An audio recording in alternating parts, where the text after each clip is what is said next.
وبلغنا رسوله النبي المكين المبين الكريم ونحن على ذلك من الشاهدين والشاكرين والحمد لله رب العالمين. جی لگا کر بڑے درود شریف اللہم صلی علی سیدنا و مولانا محمد معظم الجود والکرم وآلہ وبارک وسلم صلاۃ و سلام علیہ یا رسول اللہ صلی اللہ تعالی علیہ وسلم. کوئی گل باقی رہے گا نہ چمن رہ جائے گا، پر رسول اللہ کا دین حسن رہ جائے گا. ہم سفیر و باغ میں ہے کوئی دم کا چہچہا، بلبلیں اڑ جائیں گی سونا چمن رہ جائے گا. اور اطلس و کم خواب کے پوشاک پر نازا نہ ہو، اس تنے بے جان پر خالی کفن رہ جائے گا. جو پڑھے گا صاحب اولاد پر درود، جو پڑھے گا صاحب اولاد پر درود، آگ سے محفوظ اس کا تن بدن رہ جائے گا. سبحان اللہ. آگ سے محفوظ اس کا تن بدن رہ جائے گا. رات اصال ثواب کی غرض سے اس محفل کا انعقاد کیا گیا ہے. اللہ تعالیٰ کی بارگاہ میں دعا ہے پروردگار عالم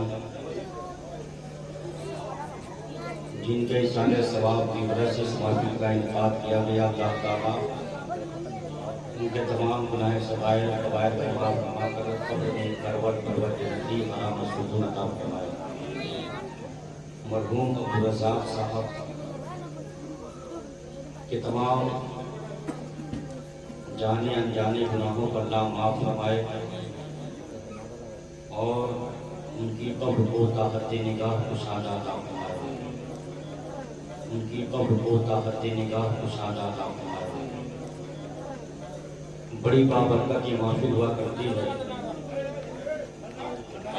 نعرہ تکبیر، نعرہ رسالت، نعرہ رسالت. پیر طریقت، پیر طریقت، مسلک اعلیٰ حضرت، مسلک اعلیٰ حضرت. نعرہ تکبیر، نعرہ رسالت. حضرت مولانا سید غلام رسول صاحب قبلہ، حضرت مولانا سید غلام رسول صاحب قبلہ. نعرہ تکبیر، نعرہ رسالت.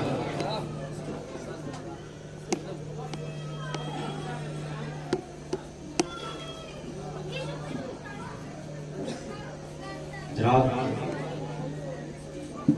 آپ نے دیکھا ابھی پیر طریقت رہبر راہ شریعت حضرت علامہ مولانا سید غلام رسول صاحب قبلہ اعظم گڑھ یوپی سے تشریف لا چکے ہیں. انشاءاللہ تعالی بہت ہی جلد آپ کے سامنے اسٹیج پر جلوہ بار ہوں گے. آپ ان کے چہرے کی زیارت سے اپنے آپ کو محظوظ کریں گے. آل رسول ہیں، اولاد نبی ہیں. چہرہ دیکھنا عبادت ہے، صحبت میں بیٹھنا عبادت ہے، ان کی باتوں کو سننا عبادت ہے. ہمارے اور آپ نبی صلی اللہ علیہ وسلم ارشاد فرماتے ہیں جو بھی اللہ کا بندہ کسی اللہ کے نیک بندے کے ساتھ ایک ساعت یا ایک لمحہ بیٹھتا ہے، صحبت اختیار کرتا ہے، تو اللہ تعالیٰ بے ریا 1000 نفل نماز پڑھنے کے برابر ثواب عطا فرماتا ہے. اللہ والے ہیں اور سونے پہ سہاگا کی اولاد نبی ہیں، اولاد علی ہیں. ان کے مرتبے کو کیا کرنا، جہاں ہمارے علم کی رسائی نہیں وہاں سے ان کے علم کی شروعات کرواتی. اس لیے خوش نصیب ہیں آپ، مقدر کے سکندر ہیں آپ، قسمت کے دھنی ہیں آپ کہ آپ کے محلے میں، آپ کے ٹولہ میں، آپ کے گھر پر ایک ایسی ذات بابرکت کی آمد ہوئی ہے کہ جن کی بات ہم سنیں گے تو ہمارے نام اعمال میں ثواب لکھا جائے گا، جن کے چہرے کی زیارت ہم کریں گے تو نامہ اعمال میں ثواب لکھا جائے گا، جن کا ادب کرنا ہمارے لیے ضروری ہے، احترام کرنا ہمارے لیے ضروری ہے، اس لیے کہ اولاد رسول ہیں، اولاد نبی ہیں، بہت جلد انشاءاللہ تعالیٰ و محفل میں تشریف لانے والے ہیں، اور الحمدللہ وہ ہمارے استاد بھی ہیں، ہم نے ان سے کتابیں بھی پڑھی ہیں، ہم نے ان کی زندگی کو دیکھا ہے، دور طالب علمی میں ہم نے ان کو دیکھا ہے، پرہیزگاری، تقوی ہم نے ان کا دیکھا ہے۔ جب میں پڑھ رہا تھا ان کے پاس، اس وقت سید صاحب کے نام سے جانے جاتے تھے، پہچانے جاتے تھے، لیکن الحمدللہ اللہ نے کرم فرمایا، اب سید صاحب کے ساتھ ساتھ میری طریقت بھی ہو گئے۔ قسمت کی بات ہے، اپنے سلسلے میں لوگوں کو شامل کر کے نہ جانے کتنوں کو بدعقیدوں سے بچا لیا، نہ جانے کتنوں کو راہ راست پر لا دیا، نہ جانے کتنے کو جو بے نمازی تھے انہیں نمازی بنا دیا، جن کے چہرے پہ داڑھی نہیں تھی اس سلسلے میں داخل ہونے کے بعد ان کے چہرے پر بلوغ داڑھی سجا لیے، لوگ بہت پینٹ شرٹ میں جو اپنی زندگی گزارتے تھے اسلامی لباس میں آ کر کے اللہ و رسول کے فرمان کے مطابق اپنی زندگی گزار رہے ہیں۔ ہمیں ضرورت ہے کہ ہم کسی پیر کا دامن تھامیں، ضرورت ہے ہمیں کسی اللہ کے ولی کا قرب حاصل کریں تاکہ ہماری دنیا بھی سمجھ جائے، آخرت بھی سمجھ جائے، ہمارا ایمان سلامت ہو اور ایمان کے ساتھ ہم دنیا سے رخصت ہو کر کے قبر کی منزل میں پہنچیں اور قبر کی منزل سے لے کر کے آخرت کے میدان میں پہنچیں انشاءاللہ تبارک تعالیٰ۔ جن کا دامن جن لوگوں نے پکڑا ہے بروز قیامت، وہ اپنے مریدوں کو، اپنے چاہنے والوں کو خدا سے بخشوا کر کے جنت میں اعلیٰ سارا مقام عطا کرے۔ ضروری ہے کسی کا دامن پکڑنا۔ میرا موضوع دوسرا تھا لیکن موضوع میرا بدل گیا۔ ہم نے سوچا تھا کچھ اچھی باتیں میں آپ کو بتاؤں، پھر انشاءاللہ کبھی موقع ملے گا تو میں بتاؤں گا۔ پیری مریدی میں بہت بڑا فائدہ ہے، بہت بڑا فائدہ ہے۔ پہلا فائدہ یہ ہے کہ انسان کسی پیر سے، سنی صحیح العقیدہ پیر سے اگر مرید ہو جاتا ہے تو سب سے بڑا فائدہ اس کا یہ ہوتا ہے کہ اس کا ایمان بچ جاتا ہے، ایمان اس کا بچ جاتا ہے، وہ غیر مقلد نہیں ہوتا، وہابی دیوبندی نہیں ہوتا، اس کا ایمان محفوظ ہو جاتا ہے۔ جو کسی سنی صحیح عقیدہ پیر سے مرید ہو جاتا ہے اور اپنی زندگی ان کے حکم کے مطابق گزارتا رہتا ہے۔ فائدہ کیا ہے دیکھیں آپ، جو واقعی میں پیر ہے، اللہ والا ہے، جس پیر کو اللہ کی معرفت حاصل ہے، جس پیر کو اللہ کا قرب حاصل ہے، وہ پیر اپنی مریدوں کی رہبری کرتے ہوئے نظر آتا ہے، اپنے پیروں کی مدد، اپنے مریدوں کی مدد کرتے ہوئے نظر آتا ہے۔ وہ کیسے؟ آئیے ہم آپ کو واقعہ کے طور سے بتاتا ہوں۔ حضرت امام فخر الدین رازی رحمۃ اللہ تعالی علیہ اپنے وقت کے بہت بڑے عالم دین، اپنے وقت کے بہت بڑے پیر طریقت، اپنے وقت کے بہت بڑے مناظر اسلام، اپنے وقت کے بہت بڑے مصنف، ایسی کتابیں انہوں نے لکھی کہ جس کتاب کو اچھے عالم جو عربی زبان میں ہے اس کو نہیں پڑھ سکتے، اچھے عالموں پیری طریقت امام فخر الدین رازی رحمۃ اللہ تعالی علیہ۔ سنیں آپ پیری مریدی سے فائدہ کیا ہوتا ہے؟ جو لوگ کہتے ہیں کہ مرید ہونا کوئی ضروری نہیں ہے، جو لوگ کہتے ہیں کہ کسی پیر کے دامن میں آنے سے کوئی فائدہ نہیں ہے، سنیں وہ حضرت امام فخر رازی رحمۃ اللہ تعالیٰ علیہ کا واقعہ۔ فرماتے ہیں کہ ہم نے اپنی زندگی میں بڑے مناظرے کیے، بڑے ہم نے مناظرے کیے، اور الحمدللہ کسی مناظرے میں وہ شکست نہیں کھائے۔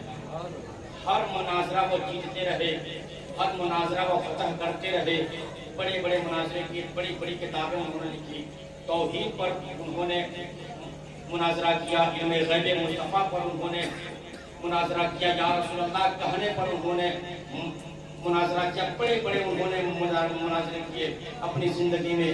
لیکن فرماتے ہیں جب جاگنے کا وقت آیا، پیر طریقت خود بھی تھے، اتنے بڑے اللہ کے ولی تھے امام فخر رازی کی، ان کی کتابیں عربی میں جو لکھی ہیں، میں نے بتایا کہ بڑے عالم نہیں پڑھ سکتے ہیں۔ لیکن جب جاگنے کا وقت آیا، مرنے کا وقت قریب آیا، آنے کے بعد شیطان ان کے پاس حاضر ہوا۔ ہر آدمی کے پاس شیطان حاضر ہوتا ہے مرنے کے وقت میں۔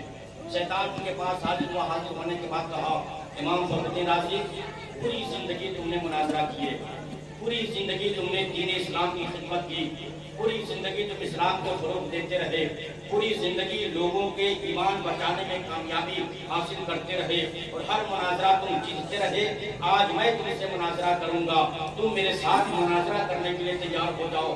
امام فخر رازی رحمۃ اللہ تعالیٰ علیہ ارشاد فرماتے ہیں کرو تم مناظرہ کرو۔ تم کیسے مناظرہ کرو گے؟ تمہارا کیا سوال ہوگا؟ شیطان نے امام فخر رازی سے پہلا سوال کیا تھا، اس بات پر آپ سے ہم مناظرہ کریں گے، یا بتائیے اللہ ایک ہے یا انیک ہے؟ اللہ ایک ہے یا انیک ہے؟ امام فخر رازی رحمۃ اللہ تعالیٰ علیہ نے کہا میرا اللہ ایک ہے، وہی عبادت کا حقدار ہے، اسی کے سامنے ہم اپنی پیشانی کو جھکاتے ہیں، اسی کے سامنے ہم سجدے کیا کرتے ہیں، اسی کی عبادت و ریاضت کرتے ہیں۔ اللہ کے سوا کوئی عبادت کے لائق نہیں ہے، اللہ کے سوا کوئی معبود کے لائق نہیں ہے، اللہ کے سوا کوئی دوسرا نہیں ہے جس کے سامنے ہم اپنی پیشانی کو جھکائیں، ہم اپنے سر کو جھکائیں۔ وہی میرا خدا ایک ہے، اس کے علاوہ کوئی خدا نہیں ہے۔ شاید حضرت امام فخر رازی نے ایک دلیل دیا کہ میرا خدا ایک ہے، قل هو اللہ احد، میرا خدا ایک ہے۔ تو شیطان نے دلیل کو کاٹ دیا، کہا کہ امام فخر رازی ہم اس کو نہیں مانتے ہیں کہ تمہارا خدا ایک ہے، ہم دلیل سے ثابت کریں گے کہ خدا ایک نہیں ہے، کہیں ایک خدا ہے۔ امام فخر رازی نے جب امام فخر رازی نے اس سوال کرتا چلا جاتا، یہ جواب دیتے چلے جاتے، کتابوں کے اندر لکھا ہے امام فخر رازی رحمۃ اللہ تعالی 360 دلیل ایک کتاب ہونے پر دیتے ہیں۔ 360 دلیل امام فخر رازی نے دیا کہ میرا خدا ایک ہے، ایک خدا کے سوا کوئی عبادت کے لائق نہیں ہے۔ 360 دلیل شیطان کاٹ دیا اور کہا کہ نہیں، میں نہیں مانتا کہ خدا ایک ہے، ہم انیک خداؤں کو مانتے ہیں اور ماننے کے لیے تیار ہیں۔ تم بتاؤ کہ تم ایک خدا کو مانتے ہو یا انیک خدا کو مانتے ہو؟ 360 دلیل جب انہوں نے دیا اور دینے کے بعد کہا میں ایک خدا کو اکیلا مانتا ہوں، اپنے ایک خدا کے علاوہ میں کسی کو ساجد اور شریک نہیں ٹھہراتا ہوں، میرا خدا لا شریک ہے، اس کے ساتھ کوئی شریک نہیں ہے۔ امام فخر رازی سے پھر وہ کہا نہیں تم اور دلیل دو، ہم اور دلیل چاہتے ہیں۔ امام فخر رازی نے کہا اب تو میرے پاس کوئی دلیل نہیں ہے، لیکن انہوں نے وہ مرید ہوئے تھے، وہ دامن پکڑے تھے حضرت نجم الدین کبریٰ رحمۃ اللہ تعالیٰ علیہ کا، انہوں نے دامن پکڑا تھا، وہ مرید ہوئے تھے۔ جاگنے کا وقت ہے، روح نکلنے والی ہے، ایسے وقت میں شیطان حضرت امام فخر رازی سے مناظرہ کرنے کی حاضر ہے۔ اور جاگنے میں جب وقت ہوتا ہے تو انسان کے دماغ کام نہیں کرتا ہے، انسان کی عقل کام نہیں کرتی ہے، مگر خدا ان بندوں کو پر اپنا فضل فرماتا ہے جو پوری زندگی اپنی رائے خدا میں گزار دیے، جن لوگوں پہ ہدایت کرنے میں گزار دیے، لوگوں کو سیدھے راستے پر لانے کے لیے گزار دیے، جو لوگ اللہ کے لیے، اللہ کی خوشنودی کے لیے، لوگوں کی ایمان بچانے کے لیے اپنی زندگی گزارتے رہے اور دین کی تبلیغ کرتے رہے، دین کا پرچار کرتے رہے، ایک خدا کی عبادت کرتے رہے اور رسول کریم صلی اللہ علیہ وسلم سے سچی پکی محبت کرتے رہے، خدا کی توحید بھی بیان کرتے رہے اور نبی کی سیرت بیان کرتے رہے، نبی کا پیغام بھی لوگوں تک دیتے رہے، تو اللہ تعالیٰ ایسے بندوں کو پر اپنا کرم فرماتا ہے۔ ایسے وقت میں جب انسان کا دماغ کام نہیں کرتا، انسان کی عقل کام نہیں کرتی ہے، ایسے وقت میں امام فخر رازی رحمۃ اللہ تعالیٰ علیہ نے اپنے پیر و مرشد کو پکارا، آج میرے پیر و مرشد اب ایمان خطرے میں ہے۔ امام فخر الدین رازی پوری زندگی مناظرہ کرتا رہا، لوگوں کو ایمان بچاتا رہا، لیکن آج جاگنے کا وقت ہے، لگ رہا ہے کہ میرا ایمان نہیں بچ سکے گا، میں بے ایمان ہو کر کے دنیا سے چلا جاؤں گا۔ امام نجم الدین کبریٰ رحمۃ اللہ تعالی علیہ وضو فرما رہے تھے، وضو کر رہے تھے، جب امام فخر الدین رازی نے آواز دی امام کہ میرے پیر و مرشد آپ میری مدد کیجئے، میری رہبری کیجئے، تو امام نجم الدین کبریٰ کہاں پر تھے؟ وہیں پر ان کے آواز کو سنتے ہیں، اور سننے کے بعد وضو بنا رہے تھے، انہوں نے اپنی لوٹا کو پھینکا، اور پھینکنے کے بعد ارشاد بجا، اے میرے مرید امام فخر الدین رازی، تم شیطان سے کہہ دو میں اپنے خدا کو بغیر دلیل ایک مانتا ہوں۔ امام فخر الدین رازی، تم اس شیطان سے کہہ دو میں اپنے خدا کو بغیر دلیل ایک مانتا ہوں۔ 360 دلیل امام فخر الدین رازی نے کیا تھا، 360 دلیل کو شیطان نے کاٹ دیا تھا، مگر پیر و مرشد نے کہا تم دلیل دیتے رہو گے وہ کاٹتا رہے گا، اس لیے کہ وہ شیطان کم علم والا نہیں ہے، شیطان ملائکہ رہ چکا ہے، فرشتوں کا سردار رہ چکا ہے، فرشتوں کے امام رہ چکا ہے، بہت بڑا علم کا مالک ہے۔ پوری زمین پر اگر شیطان کے سجدے بچھا دیے جائے تو زمین کم پڑ سکتی ہے، مگر شیطان کا سجدہ کم نہیں پڑ سکتا ہے۔ ایسا شیطان تھا، لیکن وہ شیطان جنت میں تھا، فرشتوں کی امامت کرتا تھا، فرشتوں کو پڑھایا کرتا تھا، مگر ایک نبی کی تعظیم نہ کرنے کی وجہ سے اللہ تبارک و تعالیٰ نے ایسے اٹھا کر اس کو جنت سے زمین پر پھینکا ہے کہ آج تک اس کے اوپر لعنت برس رہی ہے، اور جب تک دنیا قائم رہے گی تب تک اس کے اوپر اللہ کی لعنت برستی رہے گی، اور لوگوں کی لعنت برستی رہے گی، فرشتوں کی لعنت برستی رہے گی۔ امام فخر الدین رازی کے پیر و مرشد نے کہا، امام نجم الدین کبریٰ نے، اے میرے مرید تم شیطان سے کہہ دو میں اپنے خدا کو بغیر دلیل کے مانتا ہوں۔ امام فخر الدین رازی رحمۃ اللہ تعالیٰ علیہ نے اس وقت جاگنے کے وقت میں کہا تھا، اے شیطان ہم سے دور ہو جا، میں اپنے خدا کو بغیر دلیل ایک مانتا ہوں، بغیر دلیل کے ایک مانتا ہوں۔ تو شیطان نے کہا تھا، امام فخر الدین رازی کیا آج مجھے تیرے علم نے بچا لیا، آج مجھے تیرے پیر و مرشد نے بچا لیا۔ امام فخر الدین رازی رحمۃ اللہ تعالیٰ علیہ اس وقت پھولے نہیں سماتے ہیں، یعنی خوش نہیں ہوتے ہیں کہ ہمارا علم ہم کو بچا لیا، ہمارے پیر و مرشد نے ہماری مدد کی۔ فرماتے ہیں کہ اللہ ہمارا علم نے مجھے نہیں بچایا بلکہ اللہ کے فضل نے ہم کو بچا لیا، ہمارے پیر و مرشد کے ذریعے اللہ تعالیٰ نے میرے اوپر کرم فرمایا۔ اگر آج ہم اپنے پیر و مرشد نجم الدین کبریٰ رحمۃ اللہ علیہ کے ہاتھ میں اپنا ہاتھ نہ دیے رہتے، ان کا دامن نہ تھامے ہوتے، آج ہم ان کے بتائے ہوئے کام نہ کیے ہوتے، آج ہم ان کے پیروی نہ کیے ہوتے، اللہ میرے اوپر کرم نہیں فرماتا، اللہ میرے اوپر رحم نہیں فرماتا۔ آج میرے پیر و مرشد کا دن ہے، اللہ نے ان کے ذریعے سے میرے دل کے اندر یہ بات ڈال دی، اے امام فخر الدین رازی آج تم پھنسے ہوئے ہو، اپنے پیر و مرشد کو یاد کرو۔ تو میرے دل کے اندر اللہ نے بات ڈالی تھی، اس لیے ہم اپنے پیر و مرشد کو یاد کر لیے ہیں۔ تو میرے پیر و مرشد نے اللہ کے فضل سے آج جاگنے کے وقت میں میری مدد کرتے ہوئے بھی شیطان سے میرا ایمان بچا لیا ہے اور میرا ایمان محفوظ ہو گیا۔ کتنی بڑی بات ہے یہ۔ آج پیر و مرشد آپ کے محلے میں آتے ہیں، آپ کے ٹولے میں آتے ہیں، آپ قسمت کے دھنی ہیں، مقدر کے سکندر ہیں آپ، یا آپ اپنا دامن آپ ان کے دامن سے وابستہ ہو جائیے اور ان کے ہاتھ اپنا ہاتھ دے کر کے اور دنیا و آخرت کا سودا ان سے کر لیجیے۔ انشاءاللہ تبارک تعالیٰ اگر دنیا ہماری کامیاب ہو جائے گی، آخرت کی ہماری کامیاب ہو جائے گی۔ اور ایک مرید کو پیر کے ساتھ کیسے رہنا چاہیے، پیر کے ساتھ کیسی زندگی گزارنی چاہیے اور پیر کا حکم کیسے ماننا چاہیے، آئیے میں واقعہ بتا کر کے اپنی گفتگو کو انشاءاللہ بہت جلد ختم کروں گا۔ اس لیے اسٹیج پر حضرت علامہ مولانا استاد الشعراء محمد سہیل صاحب تشریف فرما ہے، ان کی نعت بھی آپ کو سننی ہے اور ان کی تقریر بھی آپ کو سماعت کرنی ہے، ساتھ ہی ساتھ ہمارے معراج بابو بھی بیٹھے ہوئے ہیں، ان کی بھی نعتیں آپ کو سننی ہے۔ ایک مرتبہ پڑھیں تو شریف اللہم صلی علی سیدنا مولانا محمد مادن نجود والکرم وآلہ وآلہ وسلم سلام علیہ یا رسول اللہ صلی اللہ علیہ وسلم۔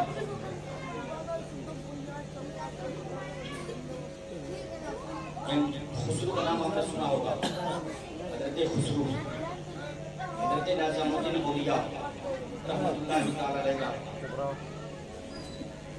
حضرت نظام الدین اولیاء رحمۃ اللہ تعالی علیہ نے امام حضرت خسرو کو بازار کی طرف بھیجا کہ خسرو बाजार की तरफ जाओ और थोड़ा सामान लेकर के आओ। सामान के लिए हज़रत निज़ामुद्दीन औलिया ने अपने मुरीद को भेजा, जाओ बाजार से सामान लेकर के आओ। पैसे भी आपने दिए। जब खुसरू सामान लेने के लिए बाजार में पहुंचे, देखा कि रास्ते में बड़ी भीड़ है, जम्मे खफीर है लोगों की। आगे आगे जनाजा जा रहा है, पीछे पीछे लोगों की भीड़ है। एक मसला मैं आपको बता दूं, आज हमारे वहाँ भी जब जनाजा निकलता है, बाप का, दादा का, दादी का, भाई का, पड़ोसी का, रिश्तेदार का जनाजा जब निकलता है, हम लोग जब जनाजे में शरीक होते हैं तो जनाजा बीच में रहता है, कुछ लोग आगे रहते हैं, कुछ लोग पीछे रहते हैं। ऐसा नहीं होता। मेरे नबी ने इरशाद फरमाया कि लोगों जनाजा के आगे मत चलो, जनाजा के आगे मत चलो, जनाजा के पीछे पीछे चलो। और सुनिए, यही तक नहीं, मेरे नबी फरमाते हैं कि जो लोग जनाजा के आगे आगे चलते हैं उनको गुनाह होता है, उनको गुनाह लिखा जाता है, उनको गुनहगार है जनाजा के आगे आगे चलते हैं। इसलिए गुजारिश है आपसे कि जनाजा के आगे कभी मत चलिए, जनाजा के पीछे पीछे चलिए। और जनाजा के पीछे जब आप चलें तो खामोशी के साथ नहीं, दुनिया की बातचीत करते हुए नहीं, बल्कि मेरे नबी फरमाते हैं जनाजा के पीछे भी चलें तो कलमा दुरूद पढ़ते हुए चलें, कलमा दुरूद पढ़ते हुए चलें। आपको भी सवाब मिलेगा और मरने वाले को भी सवाब उसका पहुँचाया जाएगा। इसलिए कलमा दुरूद पढ़ते हुए चलें, जनाजा के पीछे पीछे चलें। और एक गलती हम करते हैं, जानते हैं, जब जनाजा लेकर के चलते हैं तो एक आदमी कहता है पढ़िए कलमा शहादत। हम पढ़ते हैं ला इलाहा इल्लल्लाह मुहम्मदुर रसूलुल्लाह सल्लल्लाहु अलैहि वसल्लम, ये कलमा पढ़ते हैं। आपने गौर नहीं किया वो कहने वाला कह क्या रहा है। कहने वाला कह रहा है कलमा शहादत पढ़ने के लिए, और कलमा शहादत दूसरे कलमे को कहते हैं, और हम पढ़ते हैं पहला कलमा। हम पहला कलमा पढ़ते हैं और कहने वाला दूसरा कलमा कह रहा है पढ़ने के लिए। हम मुसलमान हैं, मुसलमान के घर में पैदा हुए हैं, हमारे बाप दादा मुसलमान और हम भी मुसलमान, लेकिन अभी तक हम पहला और दूसरा कलमा में तमीज़ नहीं कर पाए। अभी तक हम फर्क नहीं कर पाए कि हमारा दूसरा कलमा क्या है, हमारा पहला कलमा क्या है। जब कहने वाला कहे कि कलमे शहादत पढ़िए दूसरा कलमा, तो आप कहिएगा अशहदु ला इलाहा इल्लल्लाहु वहदहु ला शरीका लहु व अशहदु अन्ना मुहम्मदन अब्दुहु व रसूलुहु। ये कलमा पढ़ा कीजिएगा, पहला कलमा मत पढ़िएगा। अगर कहने वाले के समझ में नहीं आ रहा है तो कहने वाला भी कहेगा कि पढ़िए, पहले पढ़िए कलमे तैयब, कलमे तैयब पढ़िए। जब कलमे तैयब कहेगा तो आप ला इलाहा इल्लल्लाह मुहम्मदुर रसूलुल्लाह सल्लल्लाहु अलैहि वसल्लम पढ़ सकते हैं। लेकिन जब कलमे शहादत कहेगा तो दूसरा कलमा आपको पढ़ना है। ये गलती हम करते हैं। मौजूद मेरा यही था, इसमें बहुत सारी बातें जब हम जनाजा लेकर के चलते हैं बहुत सारी गलतियाँ करते हैं।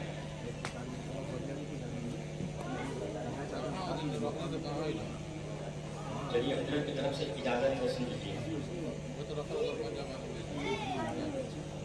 जनाजा लेकर चलते हैं, मेरे नबी ने फरमाया कि आगे आगे नहीं चलना है, जनाजा के पीछे पीछे चलना, कलमा दुरूद पढ़ते हुए चलना है। और कलमे शहादत कहने पर दूसरा कलमा पढ़ना है, पहला कलमा नहीं पढ़ना है। जब हम जनाजा लेकर के चलते हैं तो लोग आपस में बातचीत करते हैं, आपस में हंसते हैं, लोग कहने लगाते हैं, दुनिया की बातचीत करते हैं, बिजनेस की बात करते हैं।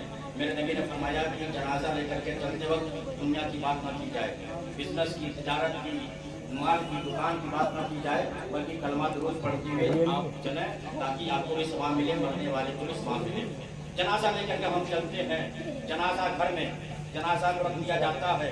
जनाजा को रखने के बाद लोग जब लाइन से खड़े होते हैं जनाजे की नमाज पढ़ने के लिए, कुछ लोग चप्पल पे खड़े होते हैं, कुछ लोग जूता पहने खड़े हो जाते हैं, किसी का सर ढका होता है, किसी का सर खुला होता है। अगर चप्पल में नापाकी नहीं लगी है, जूता में नापाकी नहीं लगी है, तो जूते के ऊपर खड़े हो सकते हैं, चप्पल के ऊपर खड़े हो सकते हैं। अगर गुमान है, अंदेशा है, इसके अंदर नापाकी लगी है, तो चप्पल को निकाल दीजिए, जमीन पर खड़े हो जाइए, जमीन पे खड़े हो जाइए। और जमीन पे खड़े होने के बाद बहुत लोग ऐसे होते हैं कि नियत कैसे करनी है, इमाम साहब तो बता देते हैं कि नियत कैसे करनी है, लेकिन वो लोग अपने बगल वाले को देखते हैं, मेरे बगल वाला कैसे कैसे क्या क्या कर रहा है। यानी अभी तो उन लोगों को पता भी नहीं है कि हमको जनाजे की नमाज में खड़ा कैसे होना है और हमको नियत कैसे बांधनी है। ये भी हमको नहीं मालूम है। सुने आप, जनाजे में ऐसे खड़ा हो, चप्पल आप निकाल दीजिए, सीधे खड़े हो जाइए कितना रुक हो करके, और आप नियत करेंगे। नियत क्या करते हैं आप जनाजे की? नियत की मैंने नमाज जनाजा फर्जे के खाया, शायद 4 तकबीरों के, सना वास्ते अल्लाह ताला के, दुरूद वास्ते हुजूर सल्लल्लाहु अलैहि वसल्लम के, दुआ वास्ते इस मैयत के, पीछे से इमाम के, मेरा काबा शरीफ की तरफ बताओ तो करके हाथ बांध लेते हैं।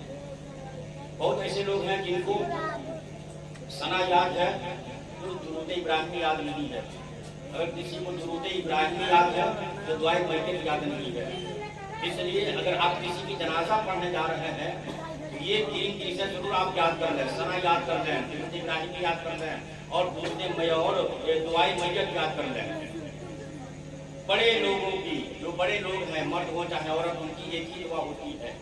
लेकिन जो छोटे बच्चे होते हैं और छोटी बच्चियां होती हैं, उनकी दुआएं अलग अलग हुआ करती हैं। आप ये सब दुआएं याद कर लें। अगर आप सिर्फ जनाजे में जा करके खड़े रहिएगा और कुछ नहीं पढ़िएगा और ये सोचिएगा कि हम भी जनाजे में आए हुए हैं, घर वाला हमको भी देख ले कि बना भी जनाजे में आया हुआ है, वो भी शरीक है, घर वाला तो देख लिया, आपका जाना तो सब लोग देख लिए, मगर जो सवाब मिलना चाहिए था वो सवाब आपको नहीं मिलेगा। जो नेकियां आपको मिलनी चाहिए थी वो नेकियां आपको नहीं मिलेगी। जनाजे की नमाज खत्म हो गई, अब उस मुर्दे को लेकर के कब्रिस्तान की तरफ पहुंचे हैं, और कब्रिस्तान में पहुंचने के बाद देखते हैं आप, उस मुर्दे का चरपाई जो होती है वो पश्चिम की तरफ रखा जाता है। चरपाई पश्चिम की तरफ रखा जाता है, कब्र उसकी पूरब की तरफ होती है, और पश्चिम की तरफ चरपाई रखने के बाद वहाँ पे देखिएगा अक्सर इमाम नहीं होते हैं। जब मुर्दे को कब्र में उतारने की बारी होती है तो इमाम नहीं होते हैं। वहाँ पर कोई हाफिज मौलाना नहीं होता है, कोई मुफ्ती कारी नहीं होता है, वहाँ पर हम लोग होते हैं। जाहिर वहाँ पे होती है, और होने के बाद लोग हंगामा करते हैं। हाँ, ऐसे उठाना है तो ऐसे उठाना है, बीच में चादर का डाल दीजिए तो ऐसे उठाइए, ऐसे उठाइए। हम खूब हंगामा करते हैं, और उसी हंगामा के साथ हम मुर्दे को कब्र के अंदर उतार देते हैं।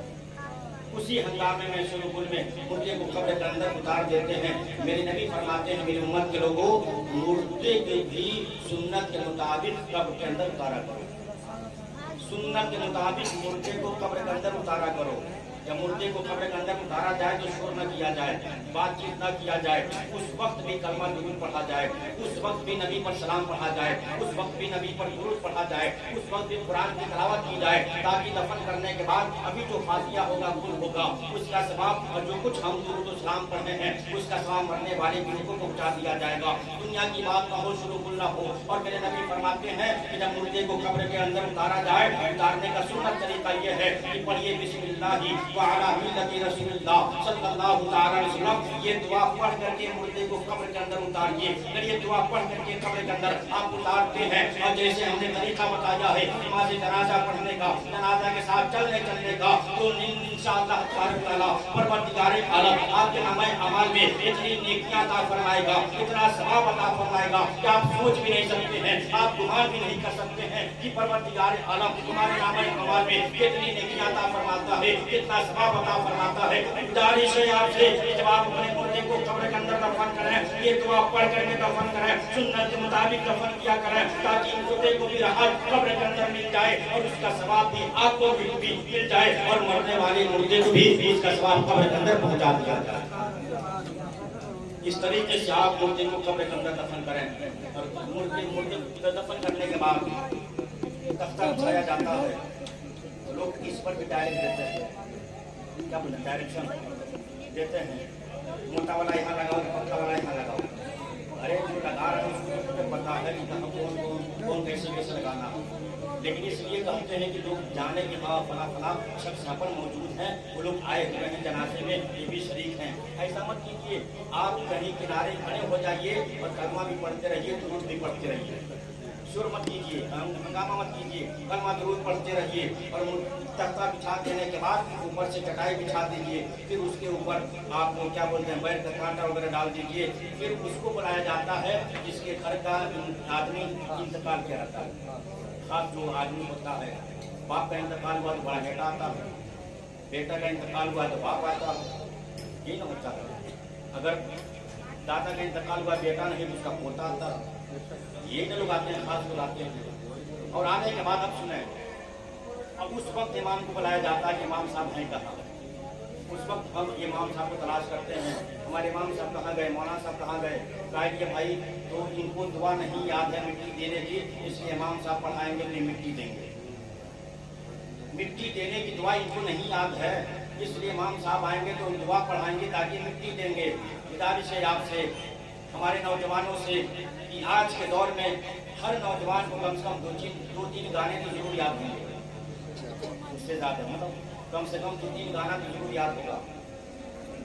फिल्मों का डायलेक्ट तो न जाने कितने याद होंगे, न जाने कितनी सीरियल की वो बातें आपको याद होंगी, न जाने कितने फिल्मी मतलब ड्रामे आप उनको याद होंगे, लेकिन क्या मिट्टी देने की दुआ आपको याद नहीं है? कब्र में उतारने की दुआ आपको याद नहीं है? पहला कलमा दूसरा कलमा आपको याद नहीं है?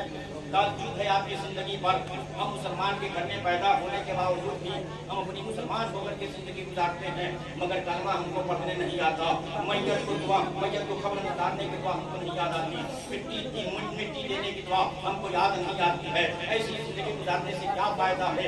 मेरे नबी सल्लल्लाहु अलैहि वसल्लम ने इरशाद फरमाया, तलबुल इल्मी फरीदतुन अला कुल्ली मुस्लिमिन, वो मुसलमान इल्म दीन हासिल करने के लिए, इल्म दीन हासिल करना हर मुसलमान मर्द औरत पर फर्ज है। अगर हर मुसलमान मर्द औरत पर फर्ज है कि आप इल्म दीन हासिल नहीं करते हैं, खुदा की बारगाह में अल्लाह तबारक व तआला औलादों के बारे में उसके बाप से पूछेगा, ए लोगों सुनो, हमने तुझे औलाद दी थी, अपनी औलाद की जिंदगी का तुमने अपने औलाद को क्या सिखाया? हमने तुझे बेटा दिया था, अपने बेटों को तुमने क्या सिखाया? हमने तुझे बच्चियां अता की थी, अपने बच्चियों को तुमने क्या सिखाया? क़यामत के दिन हर बाप से उसकी औलाद के बारे में पूछेगा, उसके बेटों के बारे में पूछेगा। बेटा जिंदगी गुजार रहा है, उसको दुआ याद नहीं है, कलमा याद नहीं है, रूद याद नहीं है, नमाज पढ़ने का तरीका याद नहीं है। जब खुदा क़यामत के दिन उसके बाप से पूछेगा, बता तुमने अपनी औलाद को क्या सिखाया? अल्लाह के बंदो, हम अल्लाह के सामने कौन सा जवाब देंगे? अल्लाह के सामने कौन सी हम मुंह लेकर के जाएंगे? हमारे मुर्शिद करामी हुजूर बहरुल फात मुफ्ती अफाक अहमद रहमतुल्लाहि तआला अलैह के दो शहजादे हैं। एक शहजादे का नाम हजरत मौलाना अहमद सईद साहब नूरानी, दूसरे नंबर के शहजादे हजरत मौलाना अबुल बरकात साहब मौलाना अबुल बरकात नूरानी है। बड़े जो छोटे शहजादे मौलाना बरकात साहब हैं, वो इंग्लिश पढ़ने में बड़ी तेज थे, इतना तेज थे यानी जो भी उनको दिया जाता था किताब याद करने के लिए वो उसको याद कर लिया करते थे। एक मौलाना साहब ने हजरत को मशवरा दिया कि हजरत आपके छोटे शहजादे का दिमाग बड़ा तेज है, जहन के बहुत तेज है, इंग्लिश बड़ा अच्छा पढ़ लिया करते हैं, हजरत आप अपने बच्चे को इंग्लिश मीडियम से ऐसा पढ़ा दीजिए कि आगे चल करके ये कोई ऑफिसर बन जाए या कोई अच्छे ओहदे पर ये फाइज हो जाए, अच्छा मर्तबा दुनिया के अंदर मिल जाए। तो हुजूर बहरुल फात मुफ्ती अफाक अहमद रहमतुल्लाहि तआला अलैह ने फरमाया था, मौलाना साहब हम अपने बच्चे को इंग्लिश मीडियम से पढ़ा करके ऊंचा वहदा अता कर सकते हैं, ऊंचे वहदे पर पहुंचा सकते हैं, मेरा बेटा अच्छा पैसा दुनिया के लिए कमा सकता है। मगर मौलाना साहब जब खुदा क़यामत के दिन मुझसे पूछेगा आप अपने बेटे को क्या सिखाया था, मौलाना साहब हम अपने खुदा को कौन सा मुंह दिखाएंगे और क्या जवाब देंगे? हमने अपने बेटे को क्या सिखाया था, क्या सिखाया था हमने अपने बेटे को? हुजूर बहरुल फात मुफ्ती अफाक अहमद रहमतुल्लाहि तआला अलैह ने कहा, मेरा बेटा पढ़ने में बड़ा तेज है, सेहन भी बहुत सही सलामत है, बड़ा तेज सेहन का लड़का है, बड़ा तेज सेहन का लड़का है।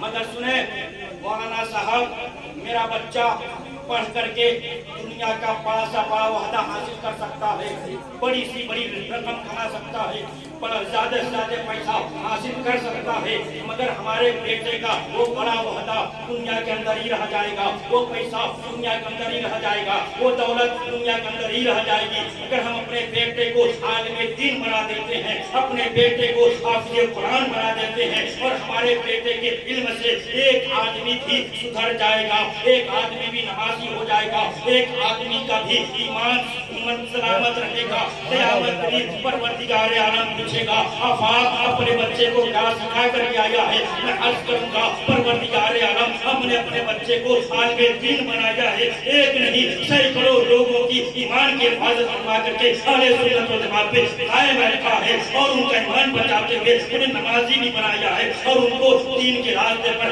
कामयाब करके उनको अपनी जिंदगी शरीयत के मुताबिक गुजारने वाला भी बना दिया। इसलिए दुनिया चंद दिन की है, दुनिया हमेशा के लिए नहीं है, हम भी हमेशा के लिए नहीं है। गुजारिश है आपसे कि आप अपने बच्चे को दीन की तालीम दें, आप अपने बच्चे को कुरान की तालीम दें, आप अपने बच्चे को हदीस की तालीम दें, ताकि आपका बच्चा दीन की तालीम हासिल करेगा, कुरान की तालीम हासिल करेगा, हदीस की तालीम हासिल करेगा। इंशाअल्लाह तबारक तआला वो जिंदगी में आपका एक बच्चा और एक आदमी का ईमान बचा दिया, और एक आदमी को नमाजी बना दिया, एक आदमी को कुरान की तिलावत करने वाला बना दिया, तो आपकी भी जिंदगी समझ जाएगी और उस बच्चे की भी जिंदगी समझ जाएगी। और खुदा पूछेगा क़यामत के दिन, बता तुमने अपनी औलाद को क्या सिखाया था? फख्र से आप कहेंगे, परवरदिगार हमने अपने बच्चे को इल्म दीन हासिल कराया था, इल्म हदीस हमने उसको पढ़ाया था, और हमारे बच्चे की काबिज से, उसकी मेहनत से और उसकी मदद से बहुत सारे लोग इल्म हासिल करते रहे, कुरान की तिलावत भी करते रहे, नमाज भी पढ़ते रहे, अपने चेहरे पर सुन्नत रसूल सजा करके शरीयत के मुताबिक अपनी जिंदगी गुजारते रहे। तो क़यामत के दिन फख्र के साथ आपका सर ऊंचा रहेगा, और परवरदिगार आलम की बारगाह में आपकी इज्जत व अफजाई होगी। और परवरदिगार आलम अगर ये अदा आपकी पसंद कर लिया, तो क़यामत के दिन अल्लाह ताला आपके गुनाह सगायर कबायर को माफ फरमा करके जन्नत में आला साला मकाम अता फरमाएगा।